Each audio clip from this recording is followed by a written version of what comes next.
Good morning and welcome to Imperial College London for our second Startup Investor Showcase event. My name is Brijesh Roy and I'm the Startup Investment Manager at Imperial. I look after the college's £2 million Innovation Fund and also manage the Investor Network. I'll tell you a bit more about those later, but really today is all about the startups. At the end of today's event, we'll be publishing the next edition of our Startup Investor brochure. We send this out to the Investor Network. It's full of one-page profiles of the companies, together with 5-minute pitches like those you'll see today. We've selected 8 of these companies to come and present to you today, and we've got one further company who's coming in to tell you about their innovation journey. But let's take a look at today's agenda. In a minute, we've got 3 pitching sessions. With Valkyrie Industries, Humanity, Rico Medical, Extend Robotics. Charco Neurotech are going to come and join us to tell us about their innovation journey from being a student project to turning to now planning for clinical trials and having raised investment. We have a third pitching session with Altaflora, Bright Cure, Sorcery and Cheesecake Energy. And then we'll wind things up and I'll remind you how investors can join our network and find out more about today's companies. But before we do all of that, let's start with our first 2 very different startups. We've got Korosh, who's seeking £1 million for his haptic technology company Valkyrie Industries, and Tina from Humanity, who's raising £150,000 for her impact-driven plant-based chai tea lattes. Enjoy.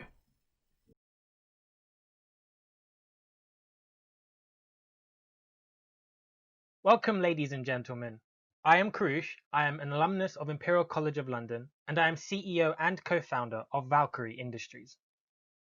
And at Valkyrie, we are creating a wearable tool that allows you to touch and feel objects naturally in virtual simulations.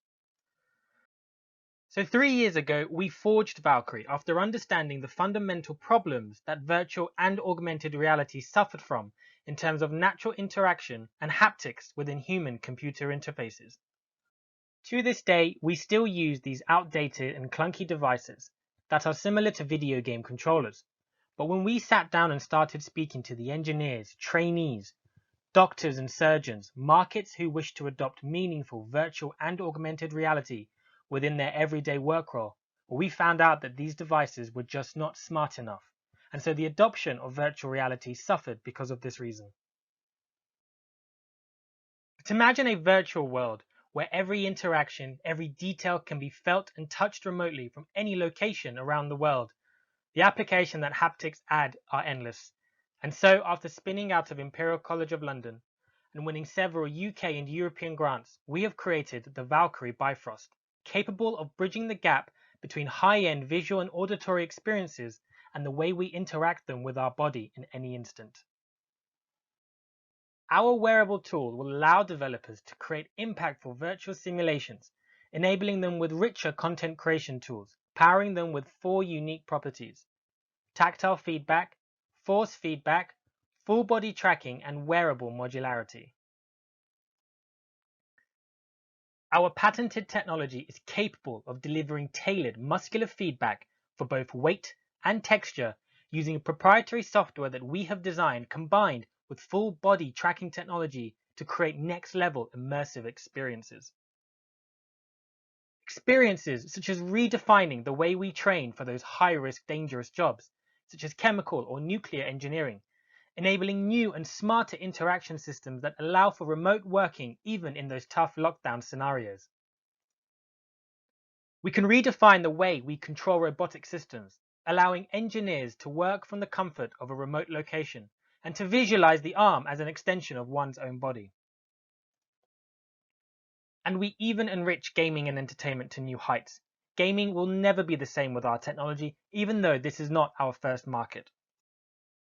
And speaking of markets, late last year, PwC released a much anticipated report that showed VR and AR having the potential to boost GDP globally by 2030 of up to $1.5 trillion.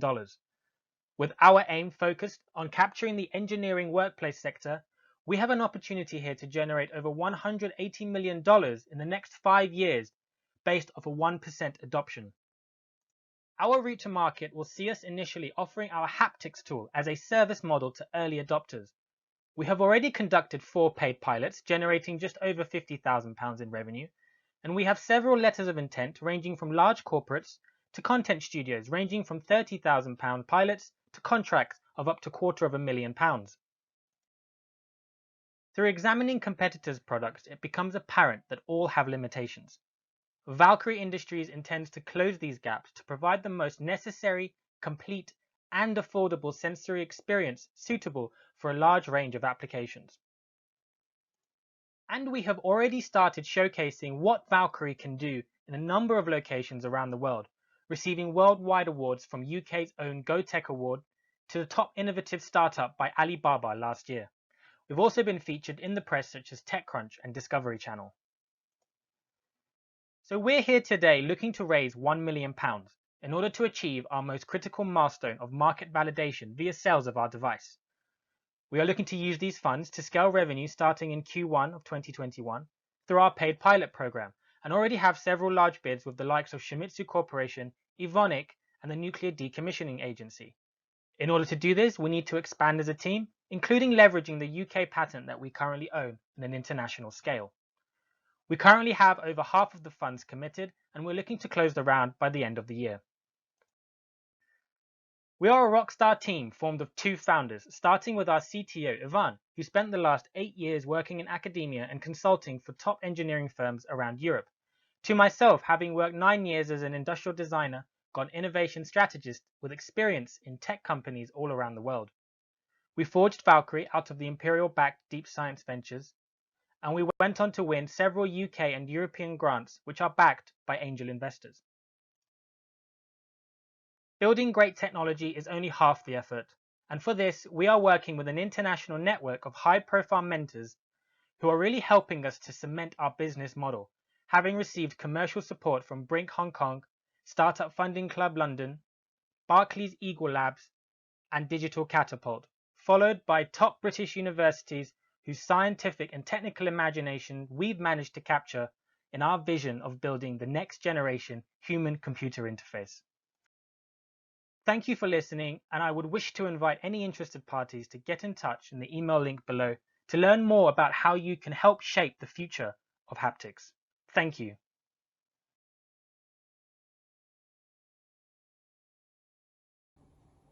Hello, I'm Chief Tea Officer Tina, and I'm an Imperial College Business School alumna. I finished my full-time MBA program in 2018, where I focus around innovation, sustainability, and social impact. One day while drinking my daily cuppa, I discovered 2 major problems in the UK. The first major problem is that one of the main causes of obesity is due to sugary soft drinks. The second major problem is that 1 in 6 people in the UK suffer from mental health issues due to stress from work. Then I realized that adding innovation to my daily cuppa could solve these problems. Introducing Humanity, the UK's first ready-to-drink plant-based tea lattes, brewed with actual tea leaves, creamy oat milk, and a bit of agave, all bottled into a recyclable aluminum can. Our delicious tea lattes contain low sugar and calories, exclude preservatives and artificial flavors, and provide boosts of antioxidants and natural energy without a caffeine crash. Ethical sourcing and sustainability is at the heart of Humanity. Our Earl Grey and rooibos teas come from fair trade tea farms from Rwanda and South Africa, and our matcha originates from Japan. Spreading me time, tea time, anytime, we encourage people to take tea breaks throughout both the day and night to find mindfulness. In the UK market, the ready-to-drink tea sales is valued at £23 million. Over the last 10 years, the ready-to-drink tea market has grown by 3 times.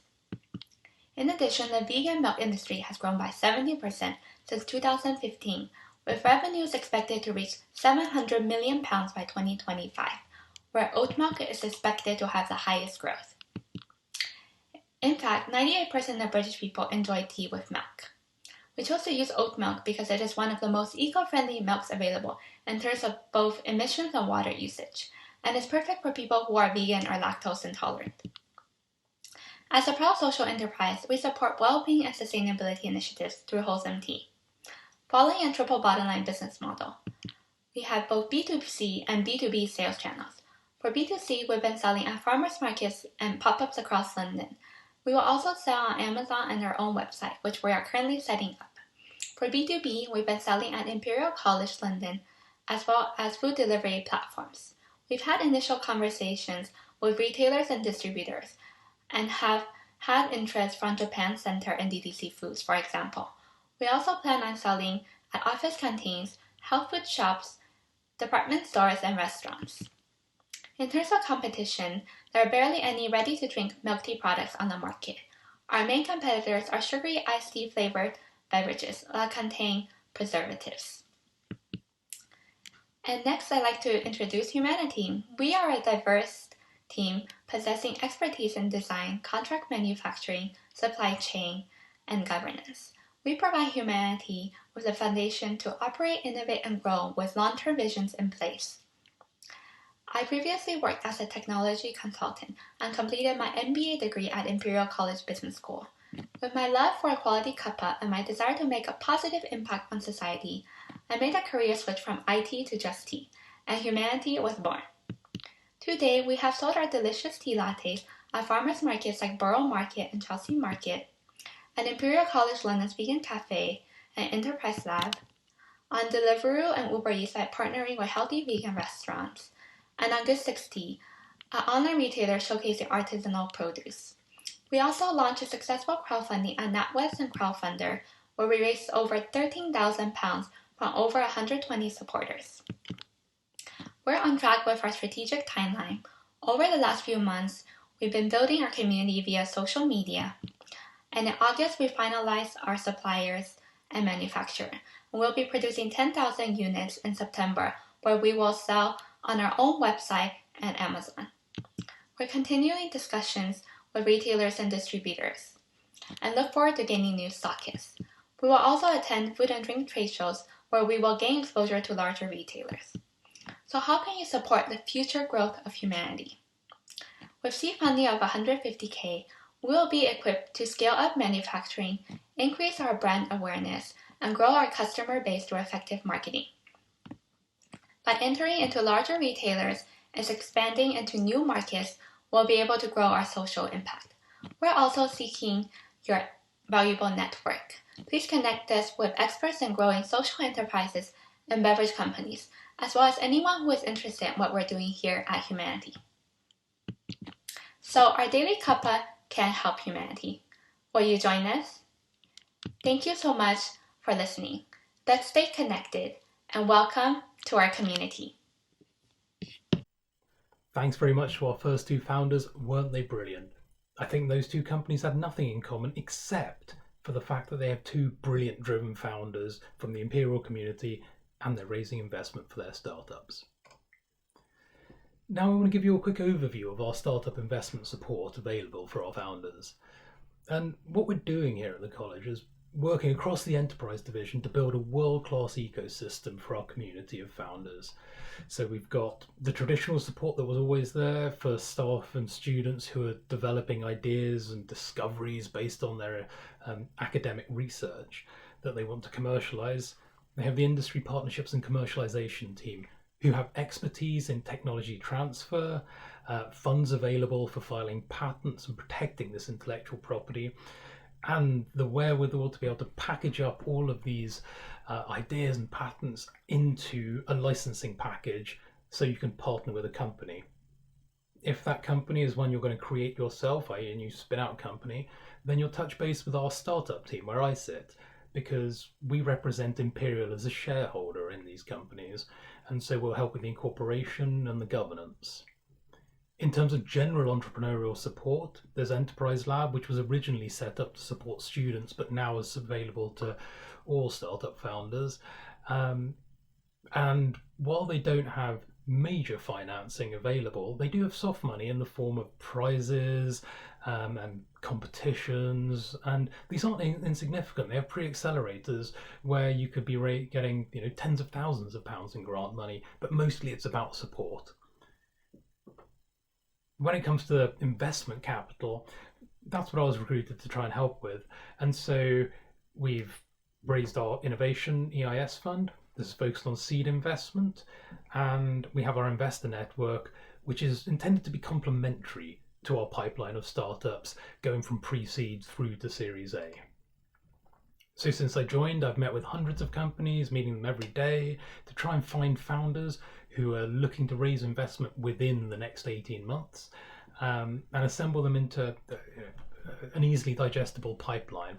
So the founders, they can register on our website, they get a 30-minute meeting with me, and I listen to their story, give them advice on financing strategy, offer them access to the investor network when they're ready to try and generate some investor leads. And finally, but last but not least, I would conduct an evaluation for potential investment from the Innovation Fund. And who are these companies? Well, I've met more than 70 companies who are actively raising investment. They come from across all of our faculties. There is alumni, there's staff, there's students.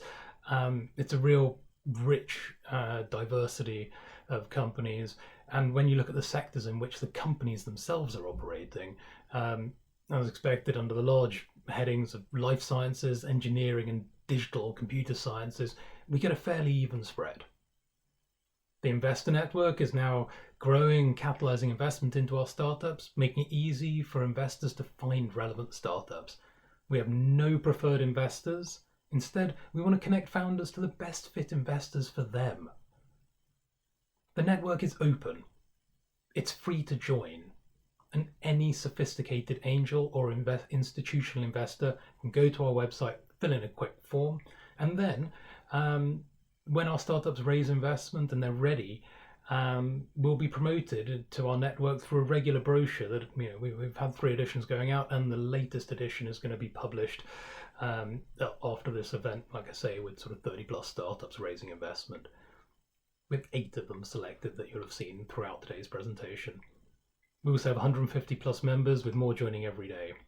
In terms of the fund, well, we raised this with Parkwalk Advisors back in the summertime, and this fund is looking to make investments into startups that deliver financial returns and public impact. Now, we have £2 million that we can invest into EIS compliant companies with an Imperial connection. We're looking to do investments of about £200,000, and it's a co-investment fund, and we'll only do up to half of an investment round. The first investment has gone through our investment committee and been approved, and we've got a target to invest our entire fund by December 2021. The way that it works is Imperial leads the investment selection process. We work with Parkwalk Advisors to manage the transaction. We're going to lead, and then together we do the monitoring. And Parkwalk Advisors lead all of the FCA regulated investor management functions. Now, when it comes to the investments, obviously we meet them for an initial meeting, but then continue to track them. Expect it's going to be somewhere between 1 to 6 months from first meeting a startup to actually making an investment proposal. It's an institutional fund, so we conduct significant due diligence, and I write a detailed investment paper. Also spend time working with the founders to coach them to prepare for a 30-minute presentation for our investor committee. And who is this committee? Well, this committee meets every 2 months to evaluate the proposals. They have a 1-hour meeting with the founders that have already seen the investment papers, and then they decide whether to recommend to Parkwalk Advisors to make the investment from the fund. And who are they? Well, our internal members from Imperial: Govin Pindoria, head of the startup team; Simon Hepworth, head of enterprise; Emma McCoy, professor of statistics; Eric Yateman, the head of the electrical and electronic engineering department; Mimi He, professor of chemistry. And then from the outside world, we've got a whole range of entrepreneurs, investors. We've got Iris Good, who's our chair. She's a medtech entrepreneur. She's on the Cambridge Enterprise Investment Committee, the London Business School Health Tech Challenge. We've got Alice Benting from Entrepreneur First, Brent Hoberman from Founders Factory, Alex van Samaran, who's the head of early stage funds from Amadeus Capital Partners, and John Burt, who's a serial CEO and 2 decades ago who had a role here at Imperial Innovations. And then finally, there's 2 other people sitting in on the committee. Chief Investment Officer of Parkwalk Advisors, Alistair Kilgar, and their Investment Director, Martin Glenn, who manages the day-to-day relationship with Imperial. And finally, if you want to know more, startups, investors, and anyone else, please visit our website. And now, let's get back to our startups. So first up, we've got Mohammed from Rico Medical. He's raising £200,000 for their wireless intracranial pressure monitoring company. And then we've got Chang from Extend Robotics, who have a virtual reality controlled robot arms so that you can do remote work in the physical domain.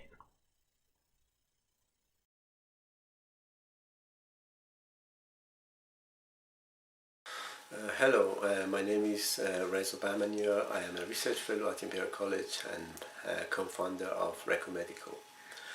Reco Medical is a spin-out from Imperial, formed to commercialize our results of research over the last 10 years for intracranial pressure monitoring implants. This is a second spin-out. Initially the project was set to develop a cardiovascular implant. This was funded by Wellcome Trust and Department of Health. We would like to replace all of the existing wired intracranial pressure monitoring systems with wireless ones. The product that we have is an implantable pressure sensor. We have this in two form factors. One is suitable for in-brain implantation up to 30 days. The other one is a long-term permanent implant suitable for integration with cerebral shunts. We have a funding from Innovate UK for 1.5 years to take our prototype to the end of animal trial. Intracranial hypertension is really dangerous. It can be caused by various reasons, but it results in complication. The current systems in hospitals are all wired systems. The sensor is inserted into a bolt which is placed on skull, and then it's connected to a monitor. There are quite a lot of problems with them. Infection is one. Lack of mobility or difficulty for patients to move to go and get a scan, for example, is another. Wireless sensors obviously help, and there are such devices coming to market. These are based on MEMS sensors, which are based on inductive coupling. They have pickup loops, and as a result they are large and also require bulky and power-hungry readers. There is also issue in terms of the long-term stability of these sensors. Our system basically is based on surface acoustic wave devices on crystal quartz, which is highly stable. We use a reference resonator as well to track any sort of long-term drift, essentially eliminating the need for recalibration. And also the sensor is temperature insensitive. We have an IP filed to cover the specifics of the sensor, which would be licensed to Reco Medical. So this is our current system, and this is the system in operation. This is recording an implant which is in the middle of a head model filled with biophantom.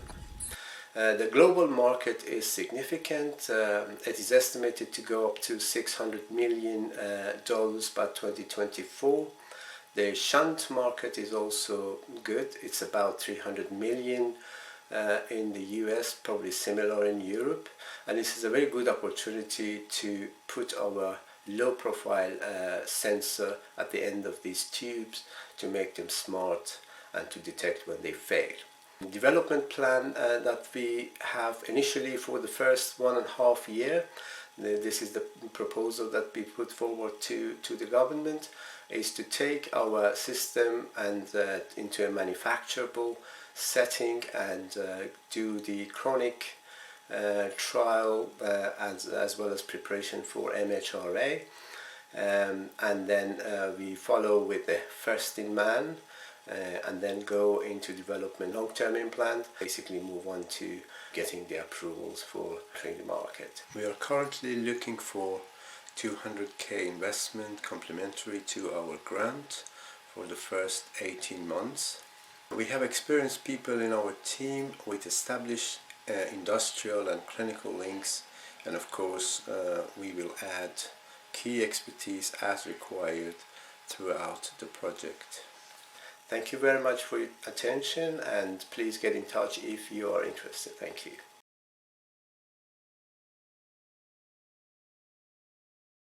Hello, my name is Chang Liu.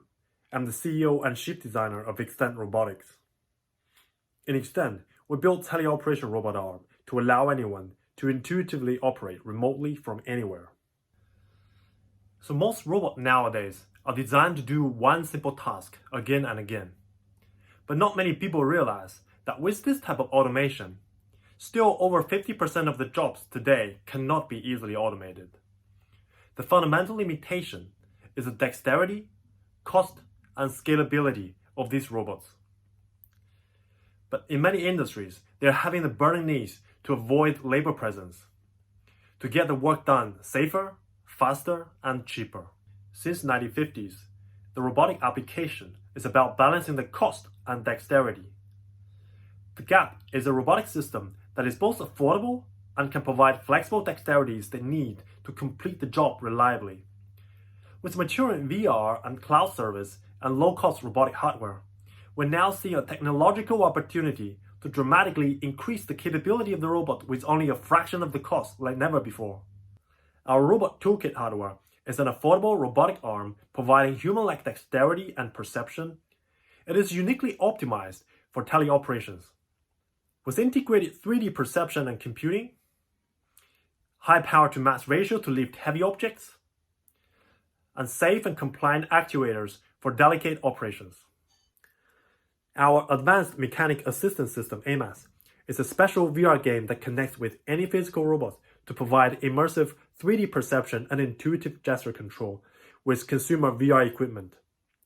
With our patent-pending point cloud streaming algorithm, we have achieved 6 times latency reduction and 50 times bandwidth reduction compared to a standard method used by most robotic companies. This technology takes the remote human-robot interface to the next level with faster and more precise operations, easier to use by non-experts, low cost and comfortable operation without motion sickness. With an affordable and dexterous robot like this, racking high-voltage switches can no longer be dangerous. Labor shortage in horticulture could be solved with remote farmers. Our NHS could be better protected from infection with robot performing closed suction. And people can provide uncompromised public service remotely, enabling access to global job opportunities and empowering disabled people to regain ability. Sales of service robot is forecasted to reach 40 billion in 2023. Our application lies across multiple industries, but we believe our beachhead market is utility industry. Aiming for 1% adoption rate, we could capture 60 million in revenue. With our proprietary technology uncompromising the dexterity and our vision of driving an affordable solution, Extend Robotics offers a unique value proposition that stands out from the market. Our route to market is to offer 2 options to potential customers on our 12-month pilot program. First, we're rolling out our leasing program to trial and demonstrate our minimum viable product with technical support. Second, we offer sales and subscription of our AMAS VR application as a standalone software to reach wider audience. We have already established close connection with many potential customers and on track to welcome them to the program.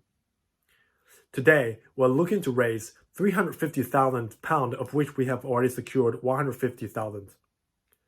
This will be used for R&D, team building, manufacture, marketing, and global patent protection in order for us to achieve critical milestones of market validation and penetration, utilizing and refining the MVP we have developed.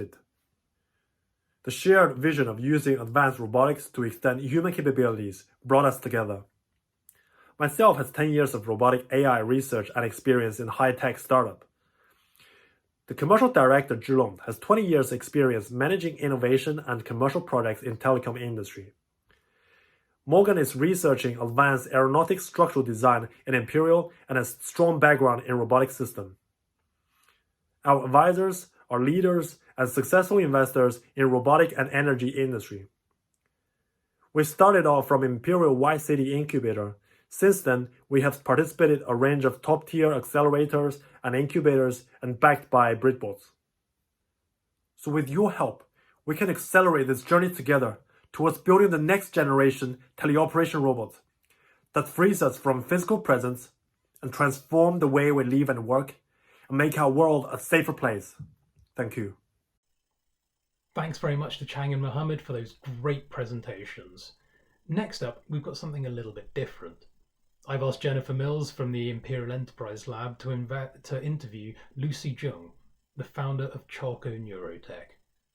This is a medtech company. They've got a device for helping Parkinson's patients treat their symptoms, and they were the first company to go through to the Imperial Innovation Fund committee.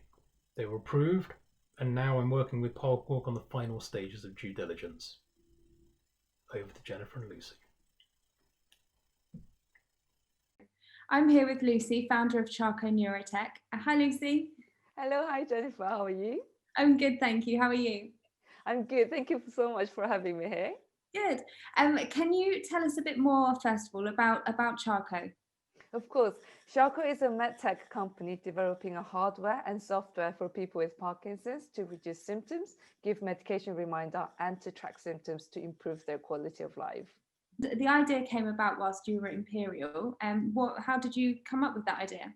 Yes, of course. So I wouldn't actually say that it was an idea that just came up. We really worked together with people with Parkinson's from the very beginning of our journey, and they gave us advice, feedback, and we really worked on lots of prototype, tested with them to develop to this stage. For example, like medication alerts that we added the function to is something that people with Parkinson's were saying, can we have a medication alert? And that's how we built our device and software. Did you always want to be an entrepreneur, or was it something that was spontaneous, that was a surprise to you?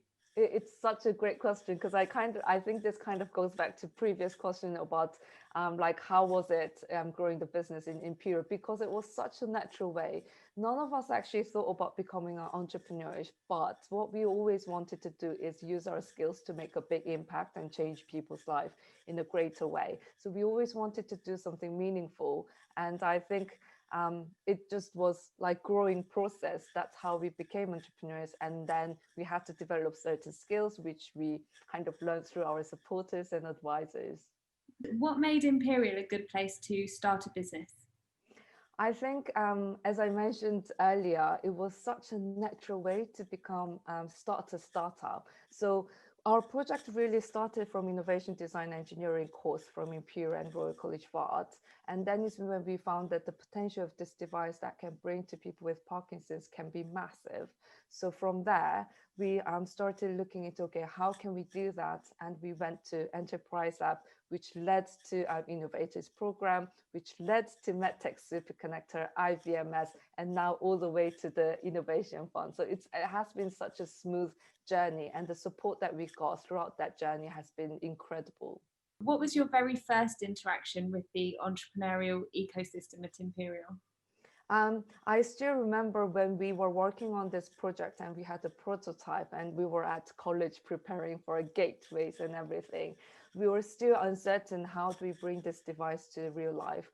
And somehow I kind of ended up going into Enterprise Lab without any appointment. I was just following the signs, and really luckily Victoria was there, and I just asked her if I could get 5 to 10 minutes to talk with her about what we are working on and if this is a potential to become a startup. And the first thing that she really recommended us to sign up for was the newsletters that Enterprise Lab send out every Friday. And like from that time to today, we still wait for Friday to receive that newsletter, because that is where we gain all the information about the grants available, opportunities to network, pitch events and everything. And again, like that newsletter led us to learning about the Innovators program and all other programs that we applied for. From that initial meeting with Victoria, how did the support develop alongside the development of your business? I think Imperial has such a great stages of support. So for us to actually join the Innovators program was perfect at that time because we were such an early stage. It was our first time to pitch ever. And we met with our mentor, Govind, who is now our non-executive director. And together with Govind, I think Floyd and myself really realized that this is the journey that we want to take. We do want to actually make this research project into the real life product. And then we got into MedTech Superconnector, where we got the grants that really helped us develop our product to the next stage. And IVM's mentors helping us build the business around it. And then now going into the Innovators Fund will accelerate the growth of our startup. But you've had a lot of support from within Imperial, but what other support have you received from outside the college? We've been extremely lucky with the supports that we got. We are also part of Cambridge University Judge Business School and also Royal College Bath. We get different advice from different institutions. We get lots of opportunity to network with other peoples, and also not to mention about all the grants that we also received from various places. And also the biggest supporters that we had was Parkinson's community, who were standing behind us, continuously brainstorming with us and working together with us to develop the device and the software so it can create a bigger impact for the wider range of people with Parkinson's all over the world. And how did you first hear about the Innovation Fund, and what was your first interaction with the fund? Again, it's really difficult to remember how we ended up talking with the Innovation Fund. But I remember back in January, before the lockdown happened, I remember meeting Brijesh then. And at that stage, we were really early stage, and I showed the product to him. And I believe that he mentioned something about they're trying to create more stronger network within Imperial. So we kept in contact, and I think that's kind of how naturally we came across the Innovation Fund. But again, it was such a natural process that we took. Why do you think it's important to have an innovation fund within Imperial itself, and how does that help startups to kind of make their business a reality? I think this Innovation Fund really means a lot because it feels like it's kind of like now we are getting to the next big stage.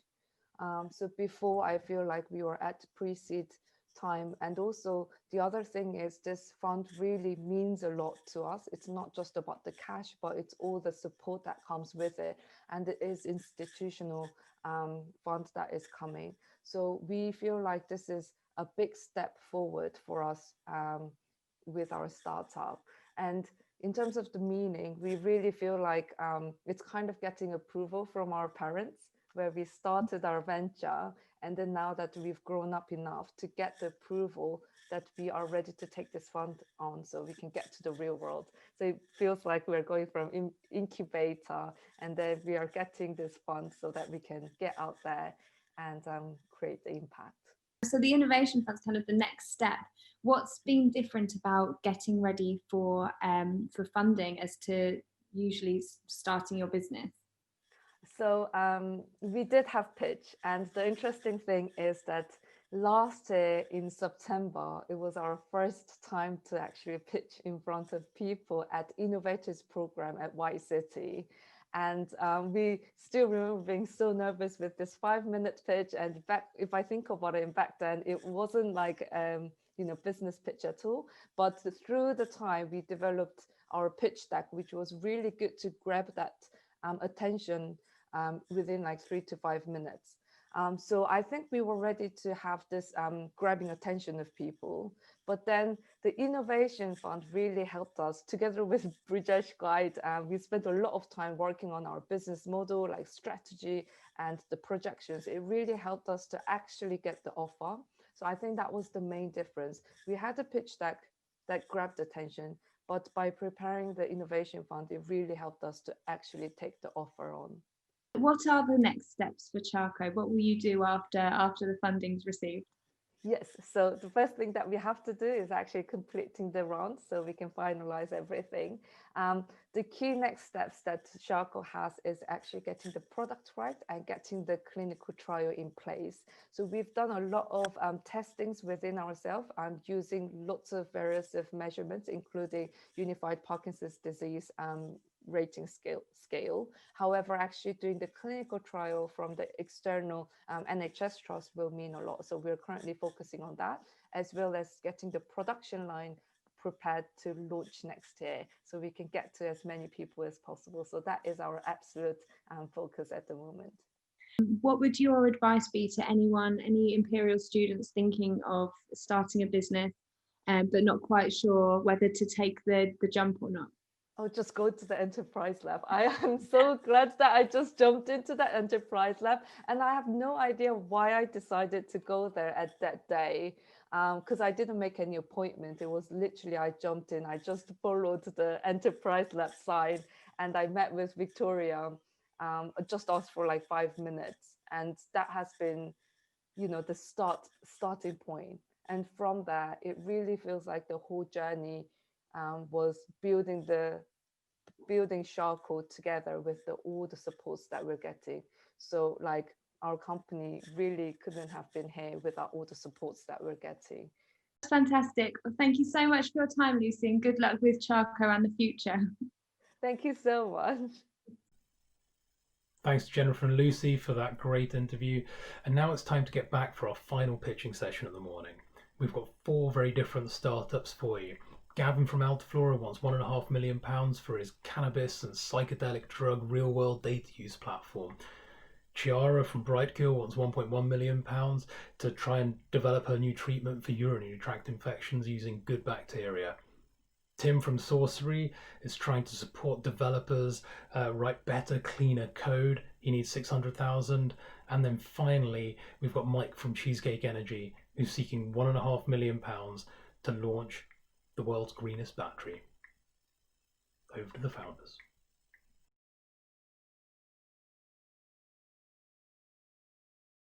Hello, my name is Gavin Sathianathan. I am an alumnus of Imperial College London and I'm the CEO of Altaflora. We are raising £1.5 million in a Series A to enable us to hire software engineers, product managers and designers to allow us to scale our app from its current offering here in the UK to North America, continental Europe and Australia. Cannabis reform is now unstoppable around the world and Europe is establishing its medical cannabis markets. The illegal cannabis market is $200 billion globally. And once you consider the disruptive impact of cannabis legalization on the alcohol, tobacco and pharmaceutical industries, it's clear that this is a multi-trillion-dollar market opportunity. In parallel with the regulatory reform, there has been solid progress on the science. The endocannabinoid system was discovered in the 1990s. However, this knowledge has not yet reached our universities or the medical establishment due to a lack of clinical awareness and education. Research into cannabis has proved to be extremely challenging due to its prohibited status, and the stigma remains strong. We need data to unlock the full therapeutic potential of medical cannabis. At Altaflora, we're building the data sets to enable us to deliver the right cannabinoid medication to the right patient at the right time, in the right dose and formulation, to deliver the desired therapeutic effect. Our solution is our app and data platform, EVA.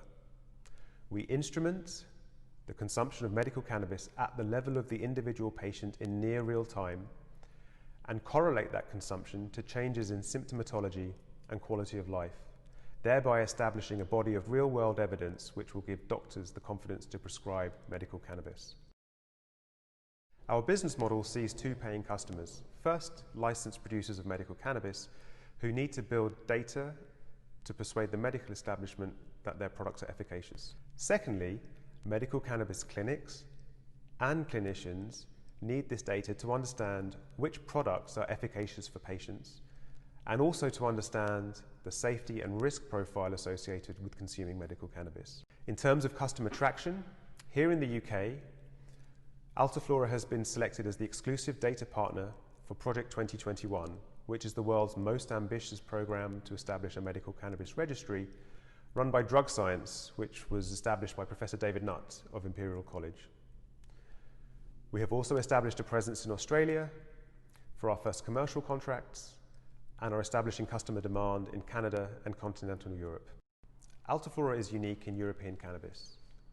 There are no competitors offering a similar service. In North America, competitors like Relief and Strainprint take a much more product-focused approach with the intent to drive commerce at the dispensary.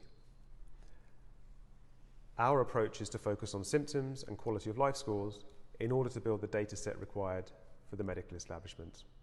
I am the founder of the business. I have a somewhat unique career following a decade in tech, working at Facebook and Tesco in data, and I've spent the last 5 years in the medical cannabis industry. I'm building a stellar team to execute on our vision. Our tech team lead, Romans Dobzhanskis, was the CTO at Echo, who were recently acquired by Lloyd's Pharmacy as their digital medication adherence platform. And our head of product, George Cherry, was the first employee at Echo. Our COO, Mary Filipovic, joins us after 15 years in the city at firms like Linklaters, DLA Piper, and Morgan Stanley. I have a stellar advisory board, most notably including Professor of Epidemiology, Michael Linsky, and Professor of Nutrition, with a particular focus on cannabinoids, Richard Seo, both of whom are from King's College London. Altaflora is one of the leading brands in European cannabis. We were fortunate in our early days to be incubated at Benevolent AI, and last year were lucky enough to have a place on the LaunchDAT program with Balderton Capital. We've raised £850,000 in our seed round and are looking forward to raising our Series A to scale quickly. As an alumnus of Imperial College and as a business that is doing a lot of work across the college in a variety of different disciplines, I can say that we would be hugely honoured if we could secure an investment for Imperial College's investment fund.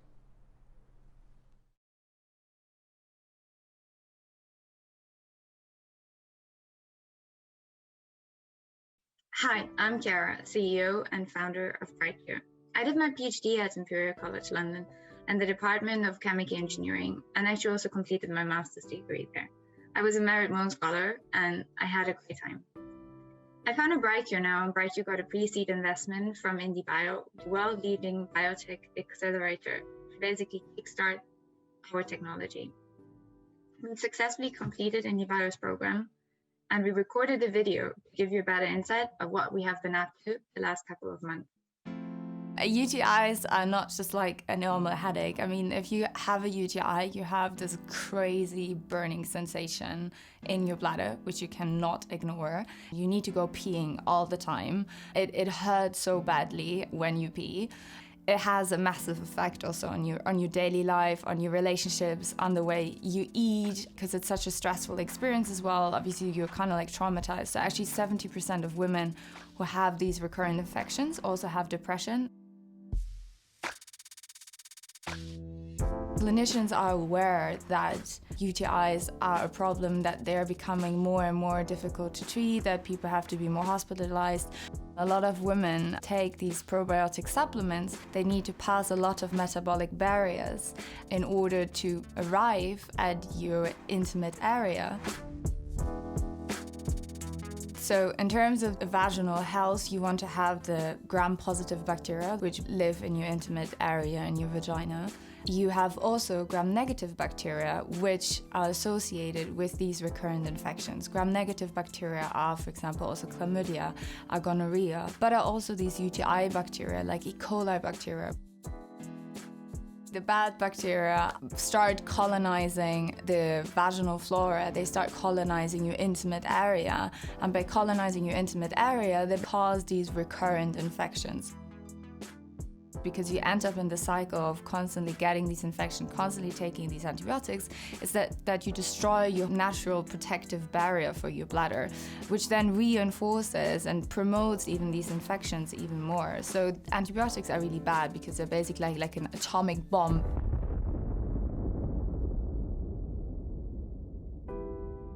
Our solution is very unique because it allows for a very targeted killing. This organism that we have identified selectively kills these gram-negative bad bacteria, while it does not harm in any way the gram-positive ones. So for me, it was really important that patients can help themselves, and it gives the power and the control back to the patients to take care of their intimate health and to be in control about it, and to have this solution, this cream, easily accessible for these UTI patients to buy it over the counter.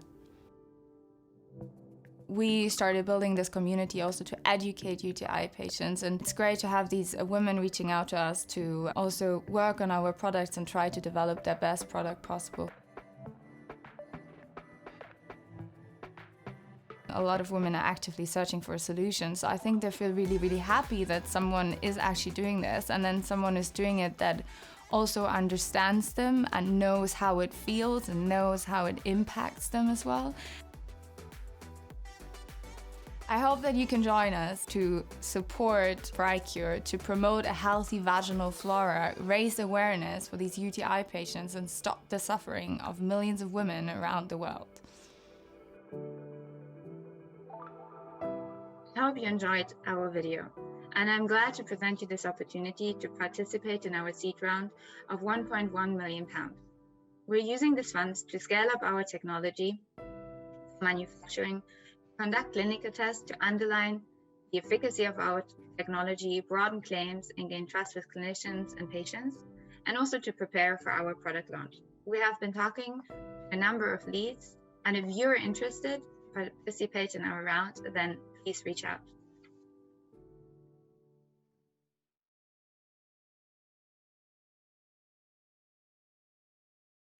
Hi, I'm Tim Gilboy, one of the co-founders of Sorcery and a recent alumnus of Imperial College Business School, where I completed my MBA. Thank you for taking the time today to consider Sorcery as we look to raise between £300,000 and £600,000 to further our progress towards helping developers and companies improve the quality of their code. At its core, the way we interact with software is changing, and that's something that's been happening for more than the last 20 years. When we think back to the year 2000, we were in a place where only professionally trained developers could write websites and tools using software. By 2010, this had started to shift. With the rise of tools like Squarespace and Wix, we were in a situation where anyone could build websites with these pre-built templates. And that's continued to shift over the last decade. With the rise of no-code and low-code tools, it's now possible to build more complex workflows through these UIs. But again, at the end of the day, you're still limited in what you can create by the tools these professional developers have put in place. But in the next decade, that's going to change. And by 2030, it will be possible for software to be written from scratch by AI solely from natural language. And Sorcery will be that AI. Now, obviously this is an ambitious goal, but we've broken down our journey into 3 key phases. We're currently in phase 1, where we're supporting professional developers and companies and helping them improve the quality of their code and their workflow. And at the same time, we're starting to understand how code interacts and how code functions and what it means at a deep level. In our second phase, we're again going to be focused on building products for businesses and companies, but we're going to be starting to connect natural language and code for the first time. In the third phase, we're going to then expand this and build the platform that can generate code for anyone, anywhere, from scratch from natural language. But zooming in on where we're at today, we're focused on a 2-sided problem of code quality and developer efficiency, which really go hand in hand. As code quality gets worse, developers are forced to spend more time trying to understand code that has previously been written and figure out how they can work with it, rather than developing new features. And this causes them to still run up against the same deadlines they've always faced, but they're less efficient as they work, so they're under more time pressure. And when they're faced with that time pressure, one of the first things to be cut is almost always code quality. And so the cycle continues. And we want to stop that at Sorcery. And so with our first tool, we've developed a way to automatically analyze source code, understand what it's doing, and identify opportunities to improve it. This is a super simple example here, where we're able to identify some duplication within the code that just makes it a little more complex, a little harder to read, and a little harder to develop on. Within a second, Sorcery can analyze that inefficiency and fix it and make it easier for a developer to work in the future. Now, that's a very simple example. This is slightly more complex, a little bit more duplicated logic, a little bit more unnecessary complexity, a little bit more confusion down the line when a developer needs to work with the same piece of code. Again, Sorcery can analyze it in a heartbeat, fix it, improve the quality of the code, and help that developer and that team be more effective. But again, these are simple examples. 5 lines of code, 10 lines of code. When we're thinking about the production system Sorcery works on, we're able to analyze hundreds, thousands, hundreds of thousands of lines of code in a matter of seconds and help those teams be more efficient as they work. And that's really our core focus. We're trying to help teams and developers be more effective, whatever their workflow, whether that's starting in the developer's editor or in their GitHub account or with their command line. We have tools for all of these situations and have really worked to make it as seamless as possible to improve the quality of your code. That ties into our business model, which is very straightforward. We have a free tier for basic individual usage as well as for open source projects. Then we have a pro tier for advanced features for individuals, as well as a team tier to make Sorcery more of an integrated part of your team's workflow. We launched our public beta back in December, and we currently have more than 1,600 developers actively using Sorcery to improve their quality of their code. We've also started to see Sorcery be used at teams around the world, from early stage startups to Fortune 500 companies. We currently have 2 pilots in place, one with a startup called Quartic and another with a team within Sky. We also have a beta for a new team feature with a team at Cisco. Compared to our competition, we're able to offer much more complex fixes to problems that exist within code, beyond just identifying issues. Compared to our next closest competitor, we can offer solutions on 10 times as many potential problems within their code, and we can tie together refactorings in significantly more complex ways. As I mentioned at the start, I'm one of 3 founders here at Sorcery. Brendan and Nick are our technical experts, and they bring a wealth of experience in the software development world where they've understood firsthand the problems with code complexity. They also have a strong background in machine learning and AI, both in industry and academia. Over the next year, we're really looking to transition Sorcery from a valuable tool for individuals to an invaluable tool for organizations. In order to get there, we're seeking £600,000 investment to expand the development team and allow us to commercialize in a way that will let us grow to 100 B2B clients and a 30,000 developer active user base. Thank you.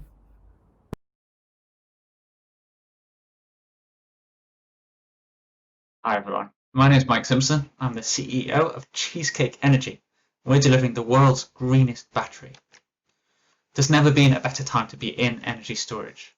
Bloomberg is now projecting that $662 billion will be spent on storage by 2040. The paradigm has shifted. With renewables already cheaper than fossil-fired electricity, the problem isn't generation of energy anymore. It's about timing. California is already talking about needing a gigawatt of new long-duration energy storage by 2026.